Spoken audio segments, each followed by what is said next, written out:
It is frustrating to no end to really try to dive deeper into what can we do to have a healthy relationship with food. What makes it even worse is when we have daughters that are looking up to us and patterning their behaviors off of ours. And if we have issues that we have unresolved, whether it's a poor relationship with food or with our body image, it is going to be passed on. So what do we do and how do we move forward from here? All right, friends, there is so much to unpack here. And I just want to start off by saying that if you personally struggle with a poor relationship with food or with eating healthy, it's not the end of the road.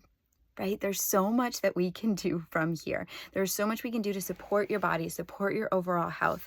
And sometimes it can just feel really frustrating because it's something we have to do all the time.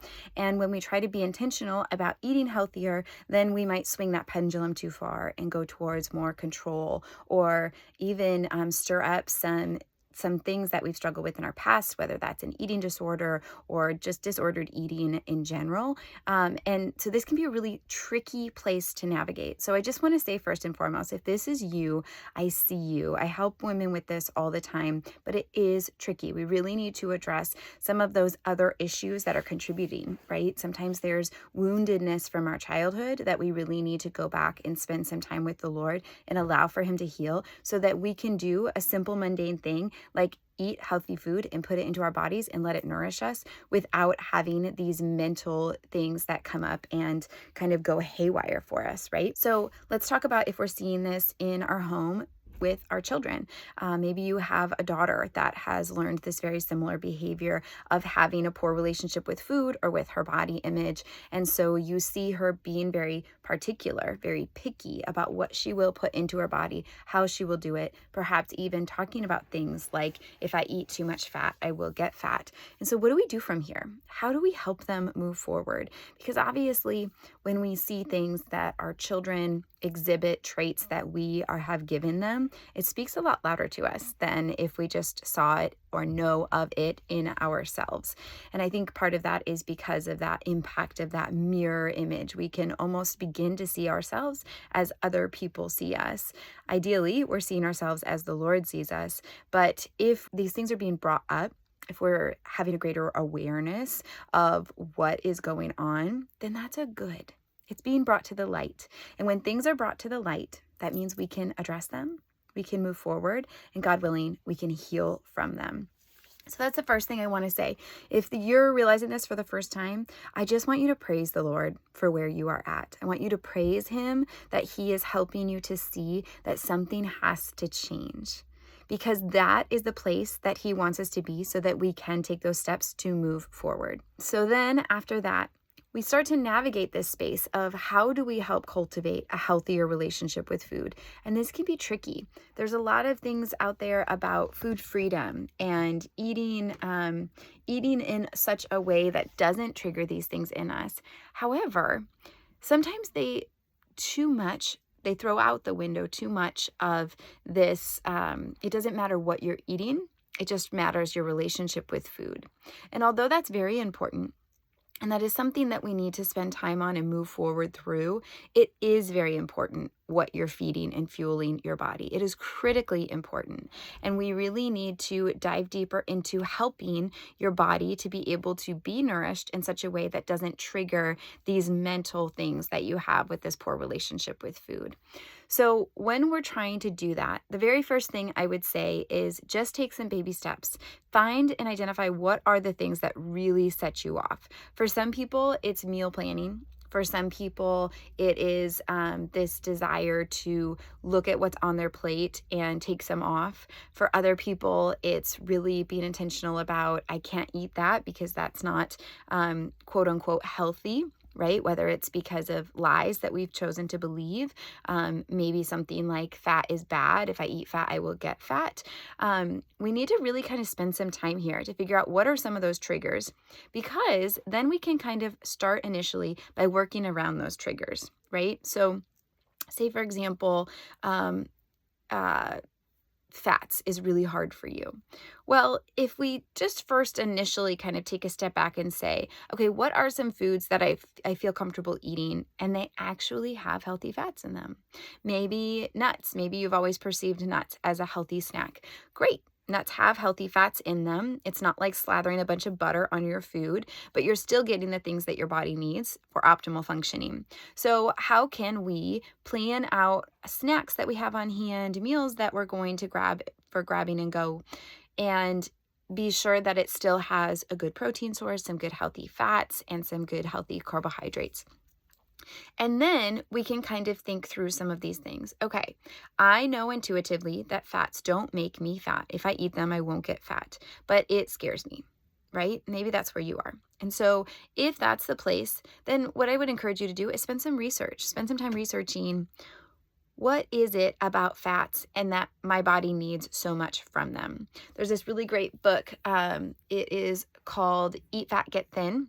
That might be a great place to start. It might be, really spending some time researching what are healthy fats and how could you incorporate them in what you're already cooking. It's not so much about suppressing the control, because this does tend to be a control tendency when we're worried and we're trying to eliminate fats because we're anxious that that's going to make us fat. Instead, if we can empower, we can educate ourselves and then see how that would translate to the plate.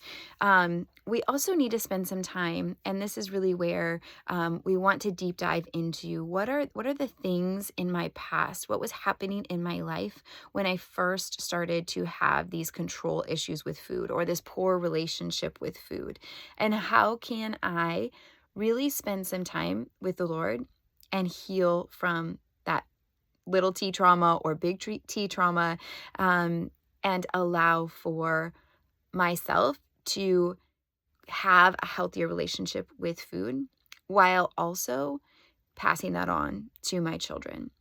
Sometimes we think that by the time our kids are teens or in their 20s, that it's too late, that whatever changes we make, it's too late for them. We should have done better when they were little. And it's really unfair to say that to ourselves, right? Because there's nothing that we could do now about then.